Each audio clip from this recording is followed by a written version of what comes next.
এখানে ঢাকা মহানগরের আইন শৃঙ্খলা পরিস্থিতি রক্ষা করার জন্য আমরা সর্বাত্মক চেষ্টা করছি। যারা বিভিন্ন সময় রাস্তায় বসে যাচ্ছেন তাদের একটু আমরা রেসপন্সিবল আচরণ প্রত্যাশা করছি, যাতে করে জনগণের কোনো হয়রানি না হয়। ঠিক আছে? জি। আজকে তো হচ্ছে যে আপনার টিচারদের ইয়েতে হচ্ছে যে আপনার লাঠি চার্জের একটা বিতর্ক সৃষ্টি হয়েছে। এই ব্যাপারটাকে আসলে আপনি কিভাবে দেখছেন? কিনা আইন শৃঙ্খলা রক্ষার্থে কাজটা? জি। শোনেন, এখানে আইন শৃঙ্খলা রক্ষার্থে তো অবশ্যই যে কোনো একটা গুরুত্বপূর্ণ ইন্টারসেকশনে যান চলাচল বিঘ্নিত করলে এটা তো নগরবাসীকেই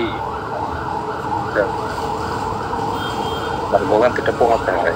আমরা চাই কারো কোনো ইয়ে থাকলে খোলা মাঠে তারা যেখানে যায় সেখানে তাদের বক্তব্য উপস্থাপন করতে পারে। ঠিক আছে? জি।